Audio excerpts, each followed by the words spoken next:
नमस्कार, news touch 7 media में आप सभी का बहुत बहुत स्वागत। मैं हूं मधुमिता। झारखंड चुनाव के पहले चरण में 43 सीटों के लिए नामांकन की प्रक्रिया आज शुरू हो गई है, लेकिन सत्ताधारी इंडिया ब्लॉक से लेकर विपक्षी राष्ट्रीय जनतांत्रिक गठबंधन तक सीट शेयरिंग को लेकर अभी बात नहीं बन पाई है। बिहार में विपक्ष के नेता तेजस्वी यादव 2 दिन के दौरे पर झारखंड पहुंच रहे हैं, तो वहीं राहुल गांधी भी 19 अक्टूबर को रांची का दौरा करेंगे। राहुल गांधी और तेजस्वी यादव की मुख्यमंत्री हेमंत सोरेन के साथ मीटिंग भी होनी है, जिसमें गठबंधन के घटक दलों में सीट शेयरिंग फार्मूले को अंतिम रूप दिया जा सकता है।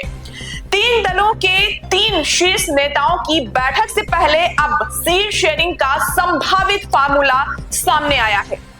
झारखंड में विधानसभा की कुल 81 सीटें हैं और सूत्रों की माने तो इनमें से 43 से 44 सीटों पर सत्ताधारी गठबंधन की अगुवा झारखंड मुक्ति मोर्चा चुनाव लड़ सकती है।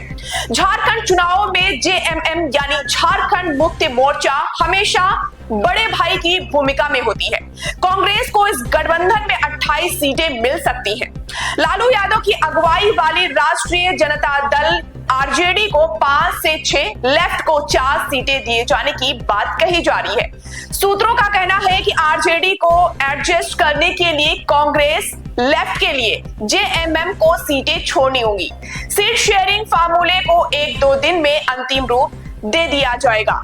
झारखंड विधानसभा के पहले चुनाव में जेएमएम, कांग्रेस और आरजेडी ने मिलकर चुनाव लड़ा था। तब जेएमएम ने 43, कांग्रेस ने 31 और आरजेडी ने 7 सीटों पर उम्मीदवार उतारे थे। तब सीपीआई-एमएल इस गठबंधन में शामिल नहीं था।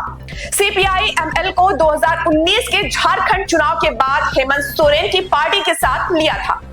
अब पेच यही है कि हर पार्टी अपनी पुरानी पोजीशन बरकरार रखना चाहती है। जेएमएम पिछले चुनाव वाले फार्मूले से ही 43 सीटों पर दावेदारी कर रही है, तो वहीं आरजेडी भी 7 से कम मानने को तैयार नहीं है। झारखंड कांग्रेस भी 31 सीटों की डिमांड पर अड़ी हुई है। अब समस्या यह है कि गठबंधन में एक नई पार्टी भी शामिल है और उसकी अपनी डिमांड है। जी हां, सीपीआई-एमएल भी 6 से 7 सीटें मांग रही है। गठबंधन में हर दल की अपनी डिमांड है और कम पर मानने को कोई भी तैयार नहीं है। प्रदेश इकाइयों में सीट शेयरिंग पर बात नहीं बन सकी, तो अब तीनों दलों के शीर्ष नेताओं को फ्रंट पर आना पड़ रहा है। जो संभावित फार्मूला सामने आया है, उस पर भी सहमत बनने के आसार कम ही लग रहे हैं।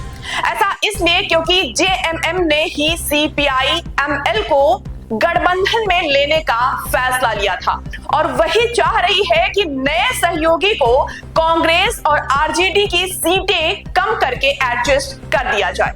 जेएमएम खुद तो 2019 चुनाव जीतने सीटों पर लड़ने की बात कर रही थी, लेकिन त्याग की बात आते ही उसकी उम्मीदें कांग्रेस और आरजेडी की ओर शिफ्ट हो रही हैं। पार्टी चाहती है कि कांग्रेस की 3 और आरजेडी की 1 से 2 सीटें कम करके सीपीआई-एमएल को 4 सीटें दे दी जाएं। तो दिन भर की बड़ी खबरों के अपडेट के साथ बने रहिए न्यूज टच 7 मीडिया के साथ। नमस्कार।